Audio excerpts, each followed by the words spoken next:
Está começando o programa Nossa História, produção e locução de Maraísa Almeida, um programa voltado à cultura afro-brasileira com música, entrevistas e informação. Na técnica da Adriana Maclay, a Drica, você pode participar pelo zap 4971-5505. Você pode participar repetindo pelo zap 94971-5505. Começamos com a música Povo Guerreiro, interpretada por Criolo, composição de Ricardo Rabelo e William Borges, que exalta esse povo guerreiro que comemora a liberdade, mas a igualdade não chegou. Tudo a ver com o nosso tema de hoje, que é o negro no mercado de trabalho pós-abolição, 1912-1920, que é a tese de doutorado do professor Ramatiz Jacino, que está aqui com a gente. Ele é doutor em História Econômica pela USP, é professor do curso de Ciências Econômicas da UFABC, é do Núcleo de Estudos Africanos e Afro-Brasileiros também de lá da UFABC. Atua nos temas negro, mercado de trabalho, abolição, população negra, exclusão, trabalho e racismo, entre muitos outros, tá? Vocês vão ver. Bom dia, professor, tudo bem? Bom te receber aqui no nosso programa. Quero que você fez uma breve apresentação, mas eu queria que você falasse, se apresentasse quem é você, onde nasceu, família, formação, militância, quais caminhos te levaram até essa tese, né? Que a vida, como é que a vida te trouxe até aqui para estar aqui conversando com a gente sobre esse tema? Muito bem, Maraísa. Em primeiro lugar, agradecer pelo convite da Rádio Zoom, da companheira Maraísa, para estar aqui, para a gente poder falar um pouco, contribuir um pouco com algumas reflexões a respeito da nossa história e as razões pelas quais o Brasil vive a situação atual. Meu nome é Ramatiz Jacino, eu sou, a Maraísa já disse, sou professor da Universidade Federal do ABC.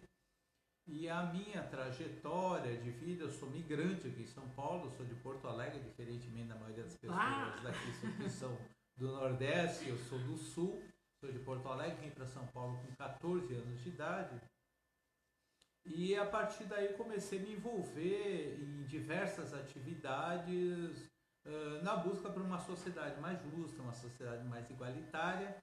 E então participei do movimento negro, estive na fundação do MNU em 1977, lá naquele momento histórico nas escadarias do Municipal. Fui fundador da Central Única dos Trabalhadores, depois fui assessor e também dirigente da Central Única dos Trabalhadores. Fui professor durante 17 anos na rede pública estadual. Militei na POS, que é o sindicato nosso, os professores e professoras da rede pública estadual, e tenho aí então essa trajetória. Tenho 63 anos, sou casado há 40 anos com a mesma companheira, eu tenho 2 filhas já adultas. Qual o nome delas? Uma chama-se Luana e a outra chama-se Lorena. Já são adultas, já estão formadas, já estão cuidando da vida, encaminhadas na vida, ambas casadas, e estamos aí enfrentando essa pandemia agora, trabalhando muito em casa, né? Agora eu queria uma coisa, você participa ou participou dos Cadernos Negros Quilombos? Também, bastante lá. Também, eu esqueci dessa parte. Tô aqui, ó. Durante algum tempo eu procurei escrever também prosa, ficção, participei de alguns contos, participei Em que momento de 4 edições do Cadernos Negros. Vou ver se eu me lembro, eu acho que foi o número o Caderno Negro está em 43, se eu não estou enganado. Foi 81, 83, 4, 6. Eu não lembro os números. Eu participei, foi do 4, 6, do 6, 7, 8. do 18. 81, 83, 85, 95, 98. Isso. Então participei dos Cadernos Negros, que é uma coisa que me orgulha muito, porque é um grupo de escritores e escritoras de forma cooperativa publicam, agora não me lembro se é 40, 46, 43 Sim. edições, uma coisa extraordinária, longeva, e que eu dei minha contribuição lá. Agora, depois de um determinado momento, eu achei que eu não tinha tanto talento assim para ficção, e resolvi ir mais para o campo da academia, da pesquisa. Mas é, coincidentemente, Quilomboja, a história do Quilomboja é o nosso próximo tema, nosso próximo programa. Olha que bacana. Vem aqui a Benedita Lopes, que é aqui do ABC, mora em São Bernardo, já foi aqui de Santo André, participa do Quilomboja. Que bom. Vem conversar com a gente sobre essa história na literatura. Sim, é uma história muito bonita do Quilomboja, a Esmeralda, o Márcio, o Cuti, o Oswaldo Camargo, sim. o Jamon Minca, enfim, tem uma infinidade. Márcio. Né? E tem uma infinidade de homens e mulheres negras muito ativos e que hoje são pessoas de grande destaque. Né? Tem nos agradecimentos dessa tese, uma coisa que me chamou a atenção, que tem muito... Eu falei, nossa, esse é o Ramatiz, né? Que é quando você agradece sua mãe, Wanda, costureira, e pai, Jonatas, e diz que era carteiro, e diz assim, ambos comunistas. Eu falei, tá aí a chave, né? Meu pai e minha mãe participaram de vários movimentos, eles eram muito inquietos politicamente e questionamento da sociedade. Durante o período eles foram membros do Partido Comunista. E na época, quando o Dutra fechou o Partido Comunista, o meu pai ficou clandestino em Porto Alegre, vivendo clandestino, a minha mãe teve que fugir para o Uruguai. Então a minha mãe fugiu para o Uruguai com o meu irmão mais velho, não era nascido ainda. E esse meu irmão, inclusive, ele aprendeu a falar primeiro em espanhol, depois em português, porque ele era bebezinho, estava começando a aprender a falar. Então teve essa história rocambolesca lá também da minha família. Só pais, aqui que a gente descobre, né? É uma história bonita dos meus pais também. Sim. Agora, vamos lá. Como é que você... toda essa experiência tua com o movimento sindical, né, na formação do MNU, seus escritos, te trouxeram até aqui, né? Porque eu lendo o negócio, falei assim, mas que bom que alguém fez isso, né? Que conseguiu organizar, acho que é um momento muito tenso, com muitas coisas acontecendo ao mesmo tempo e tinham tudo a ver, e você, junto com a tua orientadora, com certeza, né? Alguém que ajudou nisso, e a tua experiência, eu acho que contou muito também, né? Organizar esse sumário que eu olhei e falei, nossa, que bonitinho, né? Ficou, quero ser assim, que bom. Porque você já tinha feito também essa é a tese de doutorado. Sim. O teu mestrado também foi nessa área. Sim. Só que aí você estudou só os negros. No mestrado eu estudei, ambos eu procurei abordar a longa transição do trabalho escravo para trabalho assalariado. No mestrado eu peguei de 1872 a 1890, porque eu tenho que... normalmente a gente fica restrito à documentação que está disponível. Então eu trabalhei principalmente, eu coloquei como marcos os 2 recenseamentos que tiveram naquela época, recenseamentos importantes. E no doutorado eu procurei pegar 2 ou 3 gerações posterior à assinatura da Lei Áurea para ver como é que estava esse povo, esses ex-escravizados e seus descendentes no mercado de trabalho. E isso então, por isso que eu peguei 1912 no espaço urbano, 1920. Que é a cidade de São Paulo. Na cidade de São Paulo, focado principalmente na cidade de São Paulo. Uhum. Né? Agora, o que você queria responder nessa... Que pergunta você procurou resposta? Qual era a tua pergunta? Para responder. Isso. A minha pergunta era como... eu parti da hipótese de que os negros foram excluídos do mercado de trabalho no período de transição. E a minha pergunta era no doutorado, era entender se houve essa exclusão e como essa exclusão se deu. Então eu utilizei, como no final da escravidão todos passaram a ser considerados cidadãos perante a lei, não existia o quesito cor nos documentos oficiais. O único documento oficial que eu encontrei que tinha o quesito cor, não por acaso, era o documento da polícia, né? Porque o negro era considerado caso de polícia. Então eu fui atrás dos boletins de ocorrência E eu estudei em torno de 53 mil e alguma coisa boletins de ocorrência, acabei utilizando o que tinha as informações que me interessavam, que era a cor e trabalho, 43 mil boletins de ocorrência, 43 mil e pouco boletins de ocorrência, para poder constatar que houve uma brutal exclusão dos negros no mercado de trabalho nesse período de transição. Agora, a gente sempre, você mesmo falou, da falta de documentação, o apagamento, né, da nossa história, da nossa memória, da população, da participação desse povo negro no Brasil, né, nesse período. Onde que eu vi que você pesquisou esses boletins, mas você comparou, por exemplo, com censos, né? Que outros documentos e onde você encontrou? Que lugar está disponível isso? Em que lugares? Olha, existe um arquivo aqui em São Paulo que eu recomendo todo mundo, que é um arquivo maravilhoso, que é o arquivo do Estado de São Paulo, né? Que fica lá em Santana, na Rua Voluntários da Pátria. E tem uma documentação imensa sobre história de São Paulo, história do Brasil como um todo. Então, encontrei esses documentos lá. Também o arquivo do Tribunal de Justiça. Então, eu estudei, a nível de comparação, os recenseamentos que diziam, por exemplo, qual é a comparação? Em 1872, portanto, durante a escravidão legal, existia uma certa quantidade de negros que exerciam uma série de ocupações. Eram carroceiros, eram aguadeiros, enfim, uma série de ocupações exercidas por negros.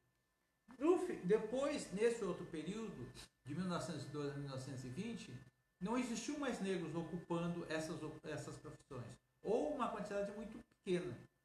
Inclusive, principalmente nas ocupações com maior valor de salário, mais valorizadas socialmente, com mais qualificação, os negros foram excluídos dessas profissões.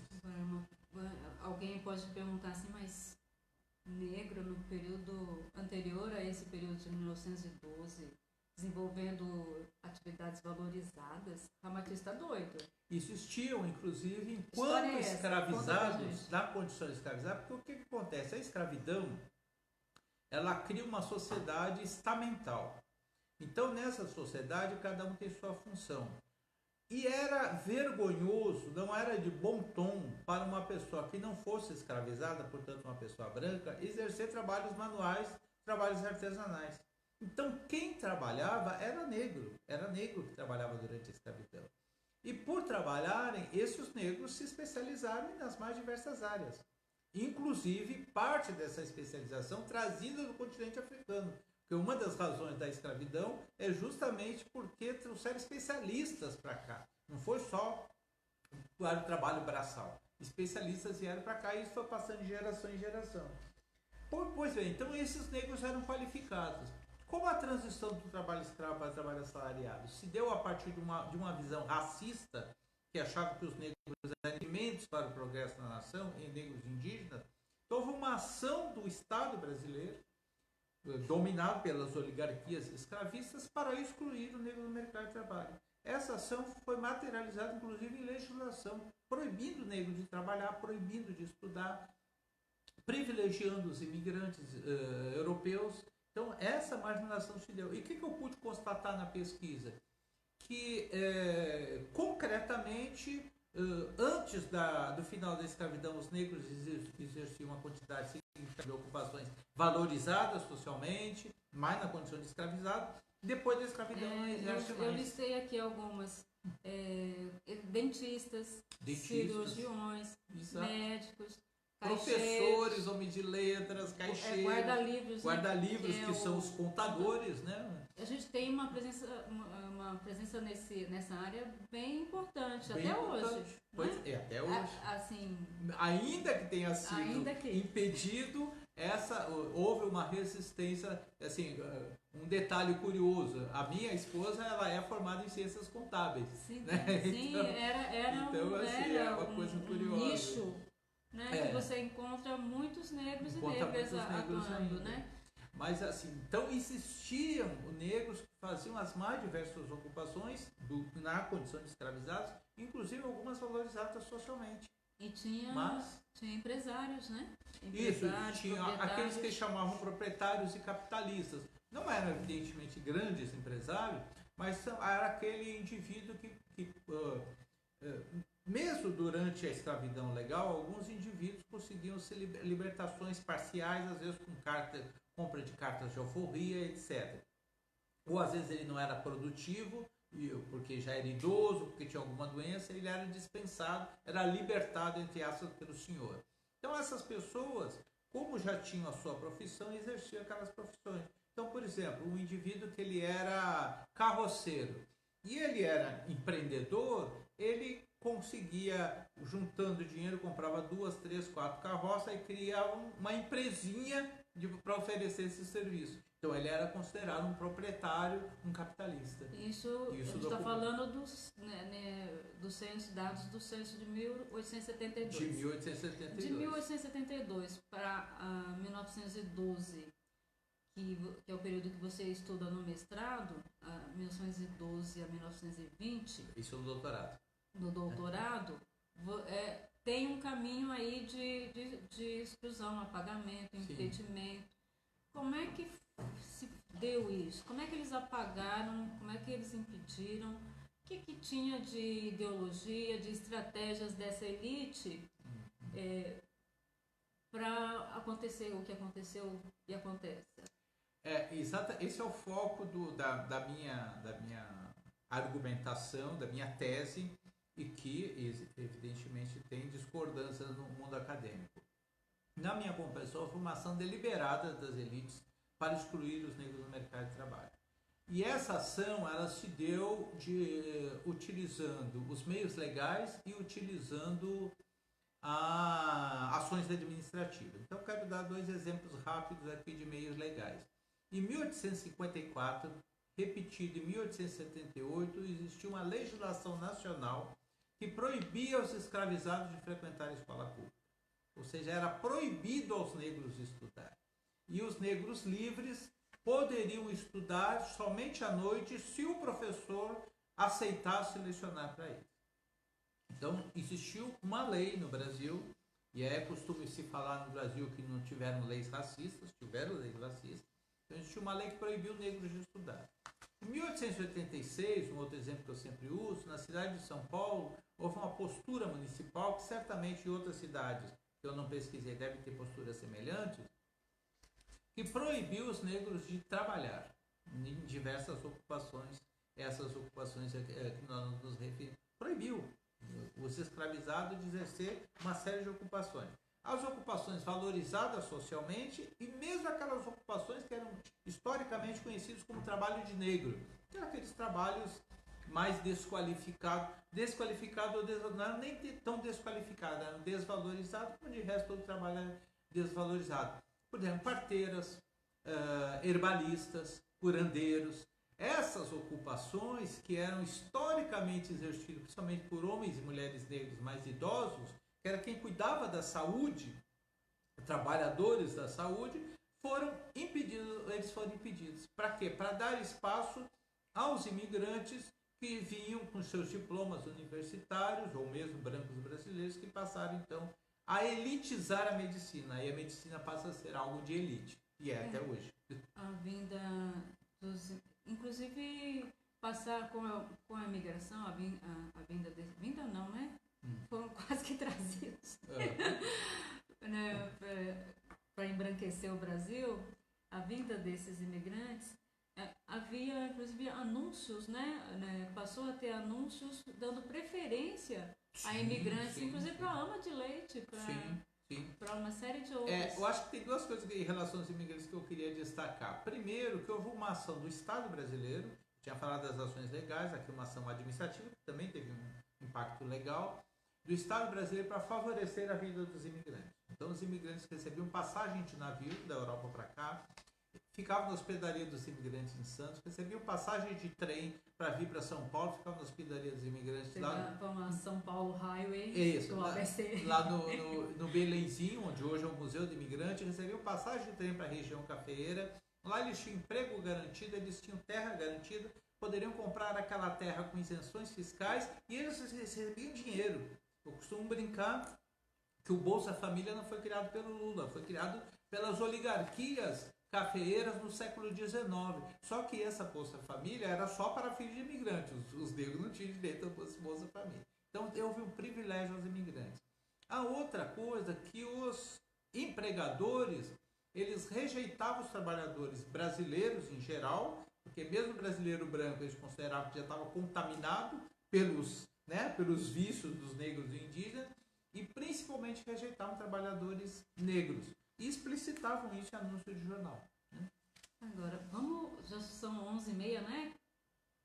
Vamos para uma música. Vamos lá. E depois a gente volta. Eu ainda quero, precisamos falar de como que é essa São Paulo, a cidade de São Paulo que você encontrou naquele momento, né? Que é muito diferente do que a gente tem hoje, mas assim, ela já dá pistas, né? Do que a gente tem. Exato. Algumas. Vamos lá? A nossa próxima música, vamos ouvir Que Trabalho é Esse? Com Paulinho da Viola, que é do álbum, diz aqui que é do álbum, eu encontrei como do álbum do Que Trabalho é Esse, mas acho que na verdade 1982 é um outro álbum do Paulinho da Viola, que é A Toda Hora Rola Uma História, que é a música Que Trabalho é Esse não é do Paulinho da Viola, é do Zorba Devagar e Mical. Que eu também, Mical, não encontrei numa referência e desconfiei que fosse Macau. Mas enfim, é Mical, um dos compositores. E daqui a pouco a gente volta para continuar conversando com o professor Ramatiz e ver que São Paulo é essa e que isso tem a ver com os dias de hoje.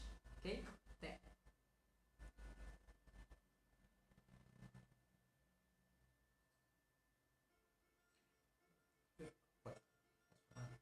Pode, fechou. Tá, fechou. Isso aí depois é disponibilizado no link? Sim. Mas olha, é aquela história, as teses, os mestrados, doutorados, vem para provar, né? É uma história que a gente que as pessoas não têm acesso.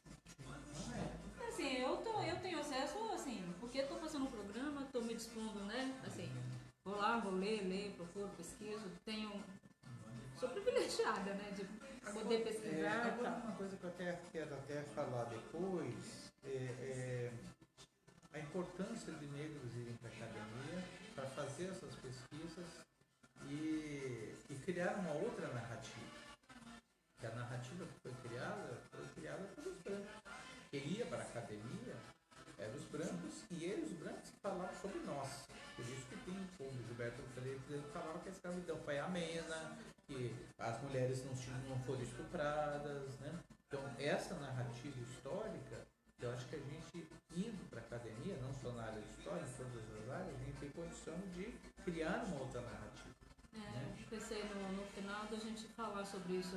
O teu trabalho, assim como eu olhei e pensei, isso aqui podia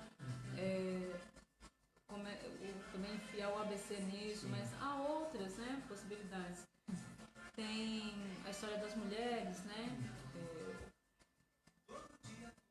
Eu, outro dia, pesquisando sobre samba, e até comecei a fazer um curso com o Instituto Samba Autêntico, né? O samba em São Paulo, esse momento também é importante, essa década, né? Assim, tem várias coisas que cruzam, né? Porque eu vi lá, por exemplo, aquela escola, né, dos homens de cor, da Irmandade, Irmandade, Nossa Senhora do Rosário dos Homens de Cor. Que o povo indo para Pirapora, samba, os homens né? de cor não, Nossa Senhora dos Irmandade dos Homens Pretos. Os Homens Pretos. Isso, vai usa tirar o fora. boi indo para fora para Pirapora, né? Lá rolava o samba e tal. Tem várias coisas que... E também me chamou a atenção a história que você traz, rebater esse argumento de que os negros não queriam trabalhar. Uhum. Ah, tá. Isso Né? eu faço questão de falar. Que não é isso. Houve um impedimento, né? Pode crer. Olá, gente. Estamos de volta aqui com o programa Nossa História. Acabamos de ouvir Que Trabalho é Esse, com o Paulinho da Viola. Tudo a ver com o nosso tema de hoje. Estamos conversando aqui com o professor Ramatiz sobre a tese de doutorado dele, que é O Negro no Mercado de Trabalho no Pós-Abolição, no período de 1912 a 1920, na cidade de São Paulo. Continuando nossa conversa, acho que no intervalo tivemos, né, um bate-papo muito frutífero. Mas a gente terminou a primeira parte dizendo, vamos voltar a falar, situando essa cidade de São Paulo que o professor está trazendo, né? Que São Paulo era essa? E no meio também a gente terminou o bloco passado dizendo, né, do impedimento que os negros tiveram a esse mercado de trabalho. Tiveram leis, uma ideologia, a migração, os códigos municipais aqui de postura na cidade de São Paulo e tal. São argumentos que eu estava dizendo para o professor agora no intervalo que rebatem o argumento de que os negros no pós-abolição, por conta dos 350 anos de escravidão, se negavam ao trabalho.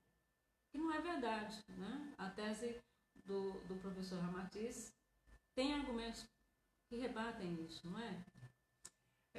Eu queria começar falando de... Tem dois autores que são paradigmáticos e que estão fazendo agora, mês passado, fariam 100 anos se estivessem vivos. Um é Celso Furtado e o outro é Florestan Fernandes. O Celso Furtado afirmava que, ao final da escravidão, os negros não se inseriram ao mercado de trabalho porque eram dados ao ócio. E ele justifica que durante a escravidão, como eles trabalhavam muito, no final da escravidão não queriam mais trabalhar. O Florestan Fernandes afirma que os negros não se inseriram adequadamente no mercado de trabalho porque foram atirados à própria sorte pelas elites. Eu contesto totalmente a tese do Furtado e procuro ampliar, sem refutar, a tese do Florestan. Porque essa legislação a que eu me referi e essas ações de privilégio aos imigrantes explicitam que a razão pela qual os negros não se inseriram ao mercado de trabalho não foi porque eles eram dados ao ócio. Muito pelo contrário, as pessoas estavam sempre trabalhando. E sempre trabalharam durante a escravidão e o trabalho era a sua única forma de subsistência. Essa marginalização se deu por ação do Estado brasileiro. O Estado brasileiro, coordenado pelas elites, pelas oligarquias escravistas, é que impediu deliberadamente os negros se inserirem no mercado de trabalho. E aí também com isso é possível ampliar essa afirmação do Florestan Fernandes, que as elites atiraram os negros à própria sorte. Se as elites tivessem atirado os negros à própria sorte, teria tido uma evolução natural dessas pessoas através do seu trabalho, teriam propriedades, essas propriedades seriam valorizadas com o crescimento da cidade, e essas pessoas estariam inseridas, talvez tivéssemos uma proporção grande de negros de classe média. Mas as elites não só atiraram os negros à própria sorte, as elites criaram impedimentos para que os negros se integrarem. Então, essa que eu acho que é importante se contestar essas afirmações a partir dessas novas pesquisas. Agora, que São Paulo era essa que tinha nesse período? Era uma São Paulo que começava a se dar os primeiros passos para o capitalismo, para a sociedade de classes e a sociedade e a relação de trabalho, onde se compra a força de trabalho, e só que era uma sociedade que entendia, e as elites entendiam, que para transitar para o capitalismo não bastava acabar com a escravidão. Tinha que acabar também, tinha que sumir com quem tinha sido que era um grande exemplo da escravidão, a memória da escravidão, que eram os negros. E assim tem esse processo de branqueamento. Então, na cidade de São Paulo tem uma invasão espetacular de europeus, principalmente italianos, que passaram a ocupar os espaços no trabalho e os espaços na habitação. O Brás, o Bexiga, esses eram bairros negros, que os negros foram empurrados para as periferias para serem ocupados pelos italianos. A Liberdade, que era chamada então como Sul da Sé, era um bairro negro, que foram, mais tarde, com a vinda dos imigrantes japoneses, os negros foram empurrados para ocupar o lugar, os japoneses ocuparem esse lugar. Então é uma cidade que vai se tornar cada vez mais uma sociedade excludente dentro daquele projeto que ficou conhecido como higienismo, né? Que era uma forma de expulsar os pobres do centro.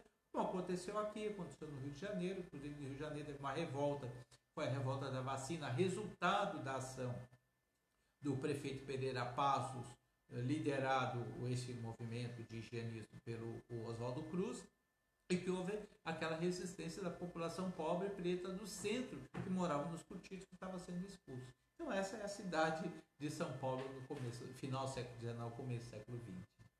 E já se apresentava também como um centro financeiro, né? Com bancos, né?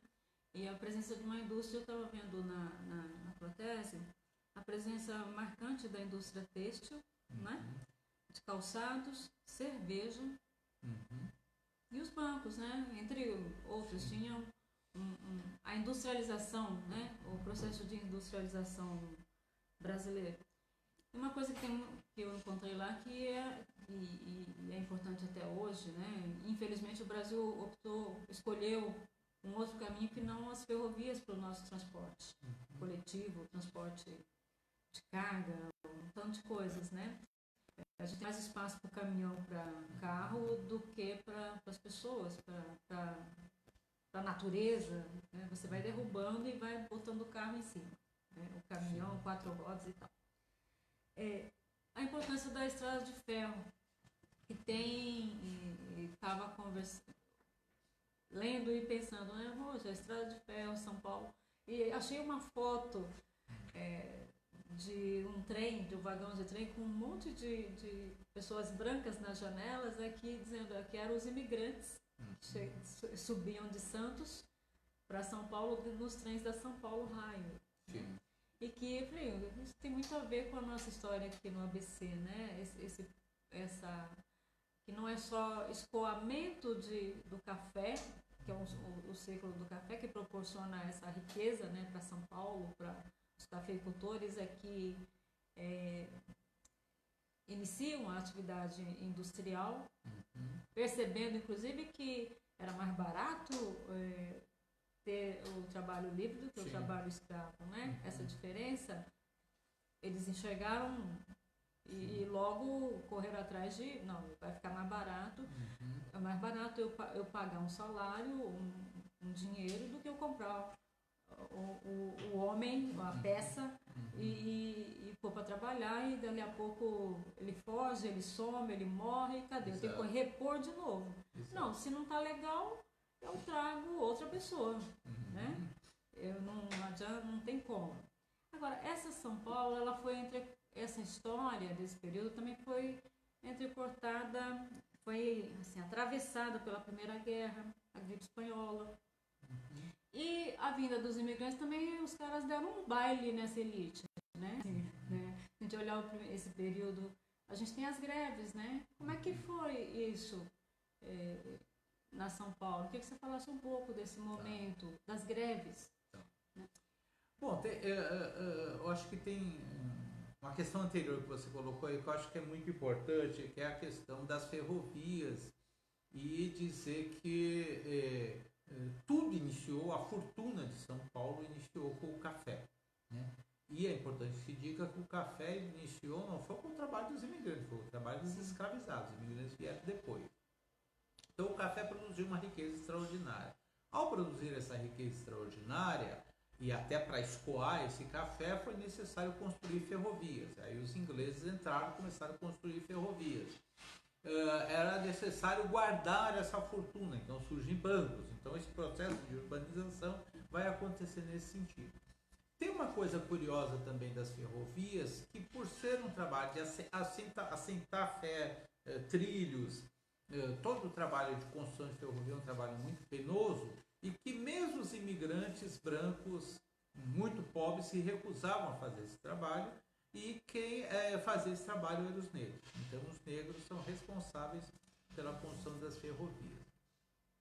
Agora, esses imigrantes, em que pese eles terem vindo aqui com alguns privilégios, pela única razão de serem brancos, e as elites queriam branquear o país, eles eram trabalhadores. Os trabalhadores até hoje são explorados.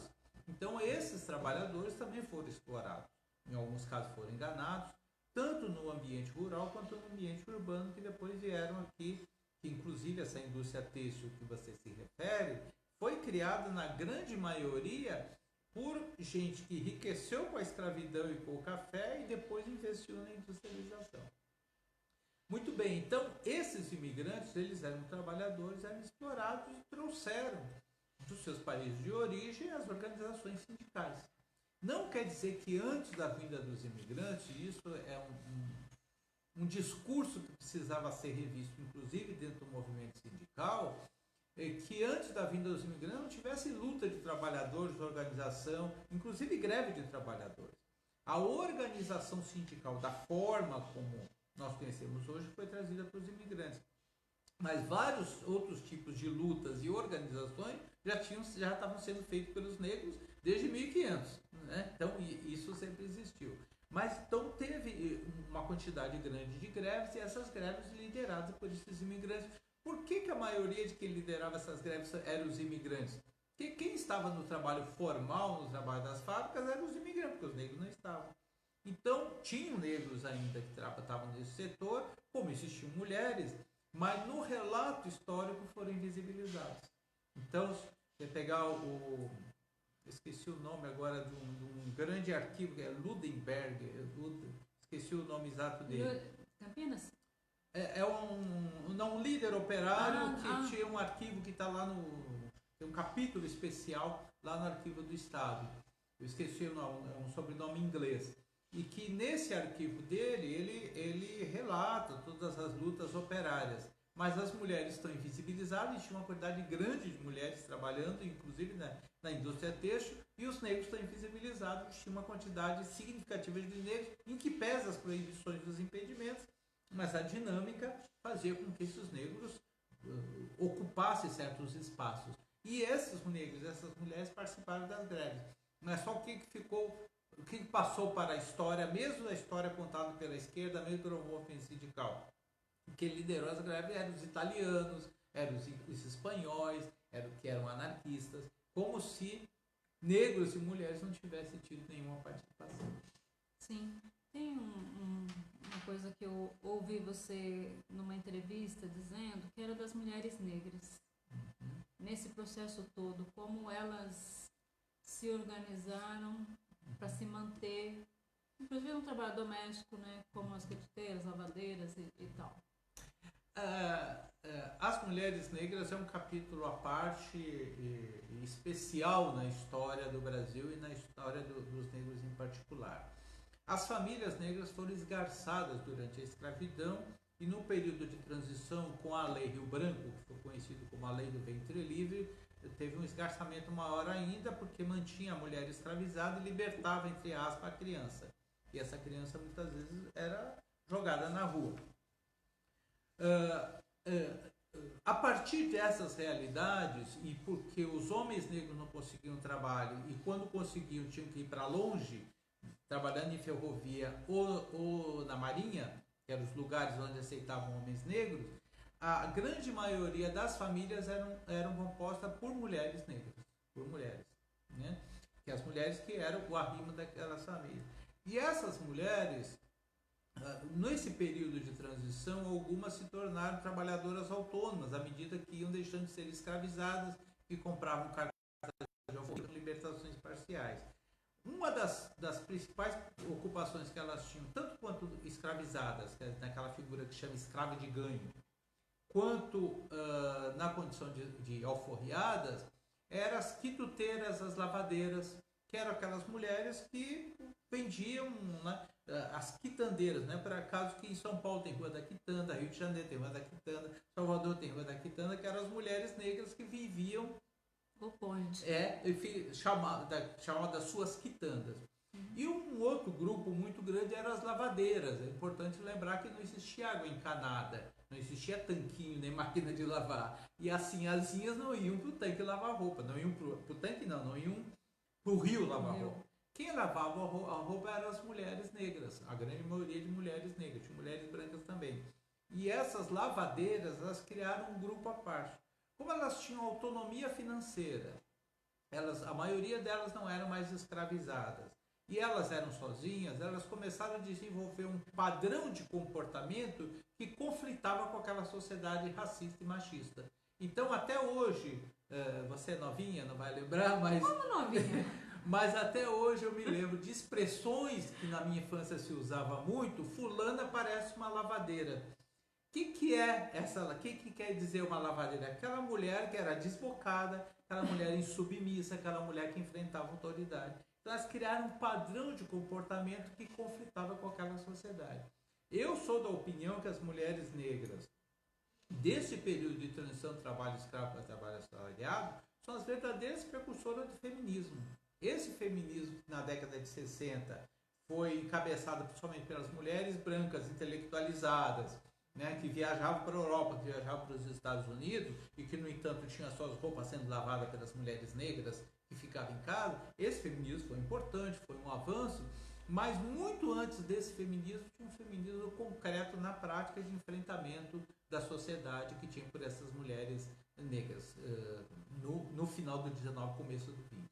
Agora, nesse processo aí de resistência, de enfrentamento, né, dos negros a esse apagamento, o impedimento ao trabalho, a marginalização, foram criadas formas de se contrapor também, né? A gente estava falando no intervalo da escola que a Federação dos Homens Pretos em São Paulo, você vai olhar a imprensa negra, tem vários jornais nessa época, né? Muitos com o viés de se adequar, né, ao processo, a higienização, essa coisa, para se adequar e chegar e ser aceito, né, o embranquecimento, embranquecer, muitos assim. Queria que você falasse um pouco também desse lado, desse momento, não, que tem o fio continua até hoje, né? Puxar esse fio de lá. Os negros nessa época, nesse período de transição, eles viviam uma dicotomia. Por um lado, a sociedade os discriminava, não os queria. Por outro lado, a sociedade queria branqueá-los. Então, para você ser incluído na sociedade, você tinha que se branquear. Se branquear do ponto de vista físico, que tem a ver com a eugenia, que é aquela ideia que tem que misturar para ter raças melhores, é o que eles utilizavam. Então, era importante que se tivessem filhos com pessoas brancas para irem branqueando a sua descendência. Mas também o branqueamento cultural, né? Que é aquilo que, na verdade, que hoje a gente chama do etnocídio, né? Para acabar com aquela etnia. Então tinha essa tentativa, houve tentativas de negros de se incluírem na sociedade a partir da educação, a partir do trabalho, enfim. Então era uma tentativa que a sociedade apresentava essa opção para ele. Por outro lado, essa sociedade o rejeitava e também tinha uma resposta violenta à violência que era praticada por essa sociedade. Então nós tínhamos aqueles diversos movimentos, como aconteceu esse que eu me referi no Rio de Janeiro, a revolta da vacina, teve a revolta da chibata no mar, liderado por João Cândido, tiveram revoltas no campo, como Canudos e Contestado. Então esse tipo de revolta existiu. E uma quantidade razoável de negros, especialmente no ambiente urbano, procuravam caminhos para se integrar. A educação era um dos caminhos. Então, para ter uma ideia, isso que você acabou de citar, em 1907 foi criado na Irmandade Nossa Senhora do Rosário dos Homens Pretos, que é uma irmandade funcionando desde 1711, lá na igreja, onde hoje é a igreja do Paissandu, e foi criada uma escola para crianças negras. Qual era o objetivo? Que essas crianças fossem incluídas na sociedade através da educação. Os negros que tinham uma incipiente ascensão social, e ascensão social que significa ter minimamente um emprego regular, que eram aqueles que trabalhavam nas ferrovias, que trabalhavam na marinha, aqueles que conseguiam um ou outro trabalho artesanal mais qualificado, em que pese as proibições e os impedimentos, eles queriam ter os seus momentos de lazer e sociabilidade, e eles não eram aceitos nos clubes brancos. Então esses negros criaram seus próprios clubes. Então, ao longo das ferrovias em várias cidades, como Jundiaí, como Campinas, como Piracicaba, foram criados clubes negros. Nesses clubes negros, as pessoas... Alguns estão aí até hoje. Alguns estão aí até hoje, né? Felizmente. Nesses clubes negros, eles criavam uma forma de comunicação que eram os jornais. Então, que ele ficou conhecido como a imprensa negra, que foi estudado por vários autores, vários pesquisadores estudaram. Então, eram formas de enfrentar aquela sociedade que, não obstante, os discriminava. Pois é, olha só, o assunto é denso, é muita coisa. A gente está com o nosso tempo terminando. Eu queria, Matias, que você fizesse suas considerações, mas antes, assim, a gente já falou aqui um pouco no intervalo sobre isso, no começo, quando você chegou, que primeiro, eu quero perguntar se a gente pode disponibilizar a tese lá no Sim, eu criei no Facebook o evento, para a gente disponibilizar a tese. E vou encontrar a primeira tese também, as duas. Sim, a dissertação e a tese está na página da biblioteca da USP. Sim, vou disponibilizar e pensar como é que você avalia, né, olhando hoje esse momento atual e o momento lá atrás, como é que você avalia? Que impactos teve? O que resiste aí, né? E também quais as outras possibilidades de estudos, de pesquisas que esse teu trabalho aponta, necessidade de desenrolar outros fios, né? Olha, aí já faço as considerações Sim. finais. Então, o primeiro momento que nós estamos vivendo hoje é tenebroso. Nós vivemos sob um regime pavoroso, um governo nazi-fascista, declaradamente racista, inimigo de negro, inimigo de índio, inimigo das mulheres, enfim, estamos vivendo um momento horroroso. Mas eu acho que esse momento vai passar, assim como a pandemia vai passar, eu acho que a gente vai... A gripe espanhola passou, A gripe espanhola passou, a Segunda Guerra passou, então eu acho que vai passar e a gente vai retomar um caminho que estava trilhando, um caminho de diminuição das desigualdades no Brasil. Agora, eu acredito muito na luta também, né? Eu acho que a luta é muito importante e eu acho que a gente tem vários espaços de luta. Eu faço parte de uma geração, agora é mais de uma geração, que começou a sua militância no movimento negro, movimento sindical, movimento esquerda, e depois entendeu que num determinado momento poderia dar uma outra contribuição, sem abandonar a contribuição original, na elaboração teórica a respeito do nosso país, a respeito dos negros, da nossa história, da nossa contribuição. Então eu fui para a academia como decorrência da minha militância, né? Tem muita gente que era acadêmico e depois virou militante por conta disso. Eu fui ao contrário, foi decorrência da minha militância. Então eu acho que isso é muito importante e eu espero que mais e mais homens e mulheres negras vão para a academia, porque eu acho que é um espaço que é um espaço branco e que a gente tem que invadir e tem que tornar mais feminino, né? Tem que disputar, tornar mais feminino, tornar mais negro.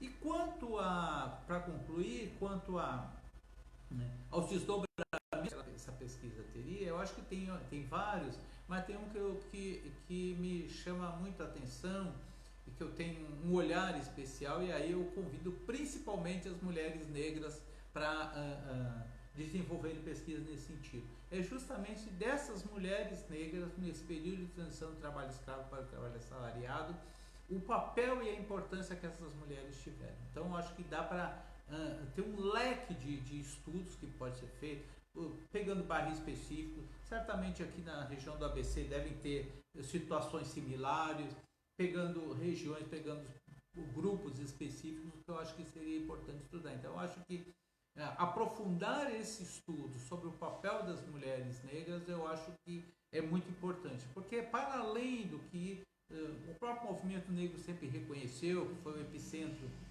das famílias que criaram os filhos sozinhos, ainda tem esse papel econômico, social e político que essas mulheres tiveram, que na minha compreensão é muito importante. E, por fim, né, agradecer mais uma vez o convite, espero ter contribuído, estou sempre à disposição para a gente poder conversar. Um grande abraço aos ouvintes e às ouvintes do Zoom. Obrigada, viu, Ramatiz? Muito bom poder contar contigo aqui, espero contar em outras vezes, com certeza haverá muitas outras vezes. Esse espaço, por conta da quarentena, ele está fechado, mas o espaço da rádio ele vai ser aberto também, que tudo vai passar, vai fazer atividades aqui, convidar as pessoas para conhecerem. Você já está de pronto na lista. Obrigado. Bacana. Ótimo. E dizer que a gente está terminando, na próxima segunda-feira, que é dia 7 de setembro, nós vamos, coincidentemente, falar sobre um grupo que o Ramatiz contribuiu, deu sua contribuição lá na literatura negra afro-brasileira, que é o Quilomboje, que é um grupo de escritores negros criado em São Paulo há mais de 30 anos, 40? 78. Em 78, em 1978, essa é outra data, outro ano importante, que vai estar aqui com a gente a Benê Lopes, a Benedita Lopes, que é do Quilomboje, mora aqui na região, em São Bernardo, vai estar aqui com a gente contando a história desse importante grupo de resistência na área da literatura e tão importante. E vamos finalizar com a música A Massa, quem está cantando é o Raimundo Sodré, a composição é dele, Raimundo Sodré, e Jorge Portugal. Jorge Portugal é professor de língua portuguesa, apresentador de televisão, poeta, letrista e compositor brasileiro, que nos deixou em 3 de agosto. Baiano, deixou uma contribuição muito importante para a gente. Vamos homenageá-lo hoje, né, com a massa. E tem tudo a ver com o nosso tema, né? Assim, que povo é esse, o povo da mandioca? Que massa é essa, né? Essa massa que a gente está destrinchando e apontando caminhos, né? E a outra música é A Volta para Casa, que é a composição e interpretação do Rincon Sapiência, que é uma música que ele relata assim, várias situações de pessoas no trabalho, né? Voltando no trem, a mulher, o homem, o jovem. Tem várias marcações aí desses momentos do saculejo no trampo, tá bom? Até semana que vem, segunda-feira, dia 7, com a Benê, e vamos conhecer o Quilomboje. Até lá, obrigada, boa semana para nós. Foi, Rod. Bom. Mas o link vai ficar disponível na página da Zoom, a gente pode mandar. Legal. Manda assim. Essas coisas tudo eu vou pondo no meu currículo lá. Não, tem que pôr. Sim, tem que pôr, né? Mas, ai. Não tá. Foi bom? Eu gostei. Assim. Dá um tchauzinho aqui pro Facebook. Tchau, até a próxima. Obrigado.